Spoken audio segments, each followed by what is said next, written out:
చెరువు మీద అలిగి ముడ్డండ పెట్టుకోవడం అంటే ఇదేనేమో. కాంగ్రెస్ పార్టీ అయోధ్యలో రామాలయ నిర్మాణానికి సంబంధించి రామాలయ ప్రారంభోత్సవానికి వెళ్ళదంట. ఎందుకంటే అది బీజేపీ ఆర్ఎస్ఎస్ వాళ్ళ ప్రోగ్రాం అంట. సుప్రీంకోర్టు తీర్పు ఇచ్చింది. దాంట్లో ఎవరికి అప్పచెప్పింది? ఓ ట్రస్ట్కి అప్పచెప్పింది. ఆ ట్రస్టు ఆ గుడిని కట్టింది, నిర్వహించేది అదే. ఖచ్చితంగా భారతీయ జనతా పార్టీ దాన్ని స్కోర్ చేసుకుంటుంది. ఎందుకు? ఏళ్ల తరబడి ఉద్యమం చేసింది, బాబర్ ఇష్యూ తెచ్చింది అదే కాబట్టి. దానికి వెళ్ళలేను అంటే బాబర్ తరపున ఉన్నారా వీళ్ళు?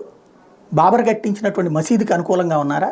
సుదీర్ఘకాలం పాటు అయోధ్యలో రామాలయ నిర్మాణాన్ని అంగీకరించినటువంటి వాళ్ళు వీళ్ళే. కోర్టుల్లో కూడా వద్దని చెప్పినటువంటి వాళ్ళు వీళ్ళే. రామాలయ నిర్మాణానికి సంబంధించినటువంటి విచారణ జరగనీయకుండా అడ్డుకున్నటువంటి వాళ్ళు వీళ్ళే. ఇప్పుడు గుడి కడతంటే అది బీజేపీ ఆర్ఎస్ఎస్ వాళ్ళ ప్రోగ్రాం కాబట్టి మేము వెళ్ళమంటూ అటు పక్కన సోనియా వెళ్ళదట, మల్లికార్జున ఖర్గే వెళ్ళడట, వాళ్ళ లోక్సభ పక్ష నాయకుడు అధీన్ రంజన్ చౌదరి వెళ్ళరట. ఇంకా అంటే రాముడికి రామ్ రామ్ చెప్పారా? ఈ దేశ సంస్కృతి రామ్ రామ్ చెప్పారా? తేల్చుకోవాల్సింది కాంగ్రెస్ పార్టీని.